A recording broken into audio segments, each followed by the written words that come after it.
Shalom saudara-saudari yang dikasihi oleh Tuhan. Selamat berjumpa kembali dalam perjalanan 40 hari berdoa menuju peluncuran One Voice 27 di tanggal 5 September 2026 nanti. Hari ini adalah hari yang ke-12 dan saya, Iveta Inarai dari Kantor Sekretariat Bagian Human Resources dan Legal akan mengajak Anda sekalian untuk menelusuri satu alur cerita dari buku Kerinduan Segala Zaman. Anda sudah tahu bahwa kita tidak mengikuti bab per bab secara sistematis, tapi kami mau agar kisah Yesus yang disampaikan akan menjadi lebih hidup, seperti kisah-kisah yang diturunkan oleh nenek moyang dari generasi ke generasi. Dan untuk cerita lebih lengkapnya, akan ada tayangan podcast yang akan menyingkap lebih dalam topik-topik yang kita bahas selama 40 hari berdoa ini. Tunggu kapan tayangannya akan tersedia di sosial media dari Advent Indonesia Tengah. Setiap hari kita akan menjalani cerita-cerita mengenai Yesus, bukan seperti pengajaran yang formal, tapi lebih sebagai kisah yang mengalir, berlanjut terus, dari satu kota ke kota lain, dari satu peristiwa ke peristiwa lain, semuanya masih mengenai Yesus. Tujuannya sangat sederhana, bukan supaya kita makin kaya akan pengetahuan mengenai Yesus saja, tetapi supaya ada pengalaman, perubahan yang terjadi di dalam hati kita, yang terlihat di dalam kehidupan kita. Supaya sampai tahun depan, sampai puncak One Voice 27 di September 2027, kita sudah menghabiskan tahun 2026 dan 2027 bersama dengan Yesus. Jika ada bagian dari kisah hari ini atau kisah-kisah lainnya yang dibawakan oleh pembawa renungan yang lain yang terasa sangat dekat, sangat relevan dengan kehidupan Anda saat ini, percayalah itu bukan kata-kata dari kami, tetapi sebuah undangan pribadi dari Tuhan kepada Anda. Karena sekali lagi, kisah-kisah ini bukanlah sekedar informasi yang lewat begitu saja, tapi ada kuasanya, karena ini adalah mengenai Yesus. Sebelum kita lanjut, mari kita berdoa sejenak. Bapa di surga, kami kembali ingin mengenal Engkau lebih dalam. Tolong buka mata kami, buka hati kami, bantu kami untuk tidak memusingkan hal-hal yang menjadi beban kehidupan kami saat ini. Ketika kami berfokus kepadamu, biarlah itu menjadi bagian dari solusi apapun yang kami hadapi di dalam kehidupan kami. Di dalam nama Yesus kami berdoa, amin. Setelah memanggil murid-murid pertamanya, Yesus dan rombongannya yang baru tiba di kota Kapernaum. Pada hari Sabat, ia mengajar di rumah ibadat seperti kebiasaannya. Dan kali itu orang-orang takjub karena ia mengajar dengan penuh kuasa. Lalu tiba-tiba ada seorang yang kerasukan roh jahat berteriak, "Apa urusanmu dengan kami, hai Yesus orang Nazaret?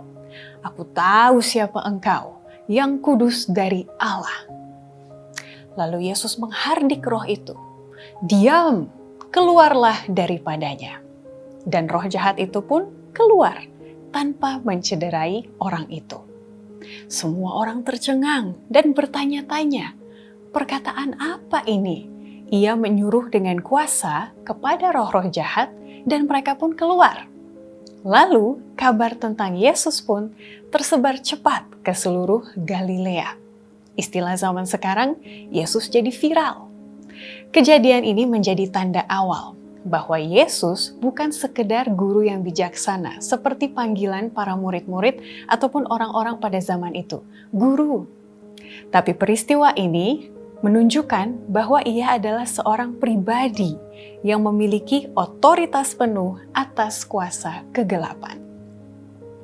Bagi penduduk Kapernaum, ini adalah bukti nyata bahwa kerajaan Allah yang selama ini diberitakan benar-benar telah hadir di tengah-tengah mereka, membawa pembebasan yang nyata.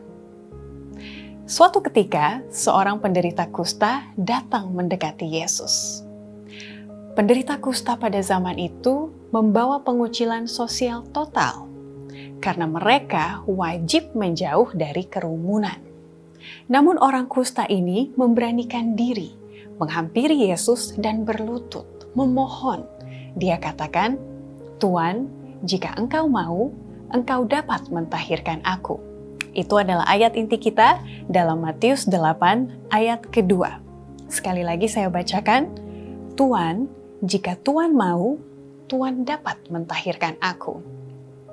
Saudara bisa bayangkan, penyakit kusta ini lebih dari penyakit fisik. Memang benar pengidapnya menderita secara tubuh. Tetapi penyakit kusta juga bisa dianggap sebagai penyakit sosial.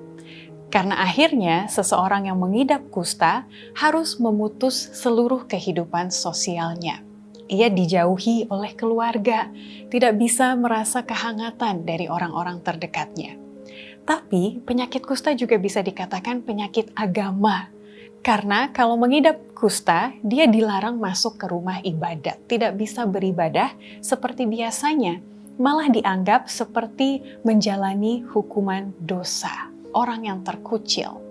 Jadi saudara bisa mengerti ketika orang berpenyakit kusta ini memohon kepada Yesus. Sebenarnya dia sedang mempertaruhkan kehidupannya dengan besar. Karena bisa saja dia ditolak.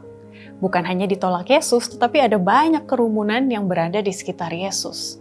Tapi dari tindakannya kita melihat bahwa ada harapan kecil akan pemulihan yang dia percaya dia bisa dapat dari Tuhan. Karena kalau saudara baca Matius 8 ayat 2, permohonannya bukan seperti pertanyaan, "Tuhan, maukah engkau menyembuhkan aku?"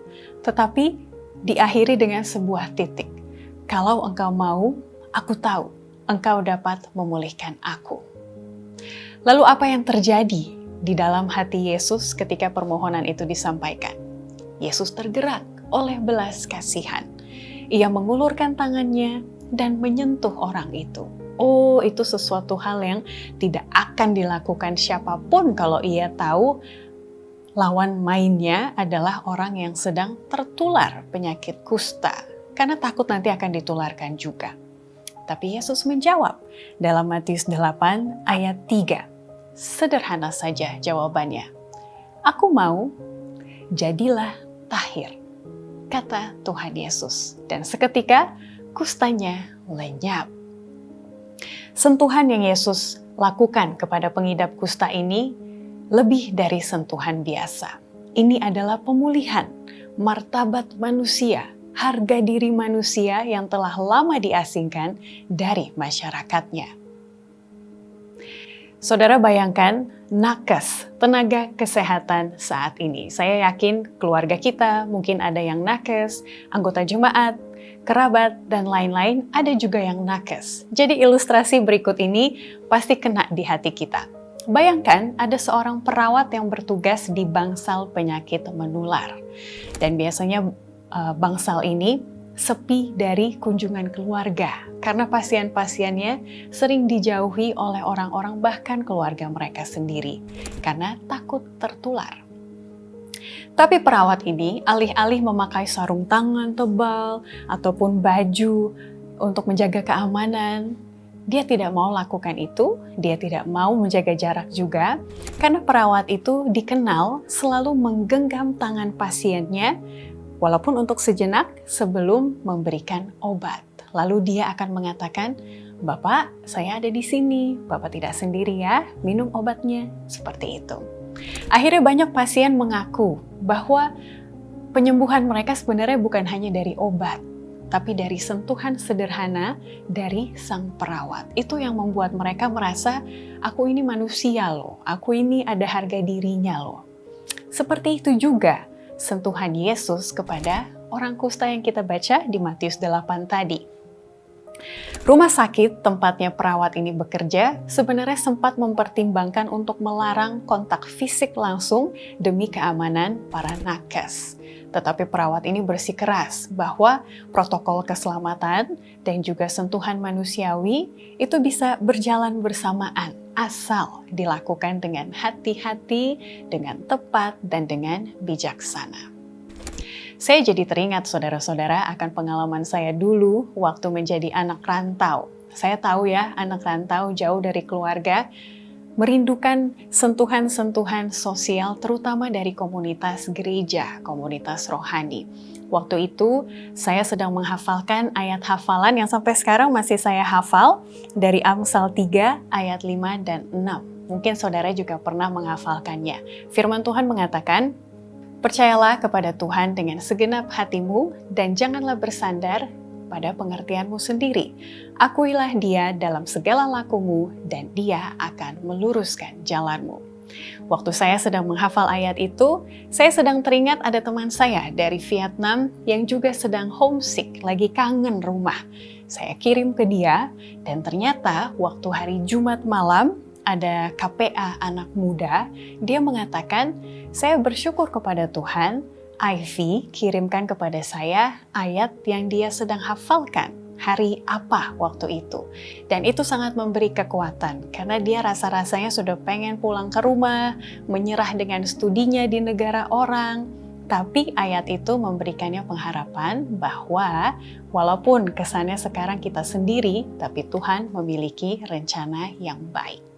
Itulah sentuhan dalam tanda kutip yang saya pelajari ternyata bisa kita lakukan dalam cara-cara yang berbeda. Jadi kerinduan saya hari ini adalah untuk mengajak kita semua bertanya di dalam hati masing-masing. Siapa kira-kira orang di sekitar kita yang mungkin merasa aku tidak layak disentuh karena aku mungkin ada dosanya, aku ada penyakitnya, kondisiku begini, situasi seperti ini. Tapi bagaimana kita bisa menjadi tangan Kristus bagi mereka? Tangan yang menyentuh, yang memberikan nilai hidup kepada mereka. Sentuhan sederhana, sekecil apapun, bisa memulihkan martabat seseorang yang telah lama merasa diasingkan. Bisa dari satu chat, satu telepon, satu ajakan untuk makan, satu kue yang dikirimkan kepada orang itu. Apa yang bisa kita lakukan untuk menghargai ciptaan Tuhan yang lain? Jadi hari ini, pikirkan satu orang yang mungkin merasa terasing karena kondisi kesehatannya atau masa lalunya. Lakukan satu tindakan kecil untuk membuatnya merasa diterima. Sebagai penutup, saya mau mengingatkan bahwa kuasa yang mengusir roh jahat dan kasih yang menyentuh orang kusta itu sama-sama datangnya dari Yesus. Dan itu menunjukkan bahwa Yesus yang berkuasa penuh atas kegelapan, sekaligus juga berbelas kasih penuh untuk mereka yang paling terpinggirkan oleh masyarakatnya sendiri. Setiap kisah yang kita telusuri dalam perjalanan 40 hari ini sesungguhnya adalah cerminan dari kerinduan yang sama. Bukan dari orang lain kepada kita, tapi kerinduan Allah untuk dekat dengan kita. Dan juga bagaimana kita menanggapinya, bagaimana kita memiliki kerinduan untuk semakin mengenal Dia. Semoga hari ini menjadi satu langkah bagi kita semua untuk mendekatkan hati kita kepada Tuhan. Sebelum kita sama-sama menyambut peluncuran One Voice 27. Kita akan lanjut besok dalam perjalanan doa. Kita akan ditemani oleh rekan kami untuk membaca dari bab 28 dan bab 29. Terima kasih sudah menyediakan waktu bersama saya hari ini. Mari kita berdoa. Bapa di surga, terima kasih karena ternyata Engkau sangat dekat dalam kehidupan kami. Kami memiliki banyak alasan. Kami melihat situasi dan kondisi kami tidak layak untuk datang kepada Tuhan. Tetapi ternyata ketika kami datang kepada Tuhan, seperti yang tercatat dalam Matius 8 tadi, dengan sederhana dan cepat Tuhan menjawab, "Aku mau, tahirlah engkau." Kami rindu Tuhan supaya kami juga bisa memberikan sentuhan-sentuhan nyata kepada orang lain yang ada di sekitar kami. Berikan kami ide, inspirasi kepada siapa kami bisa menjadi berkat hari ini. Di dalam nama Yesus kami berdoa. Amin.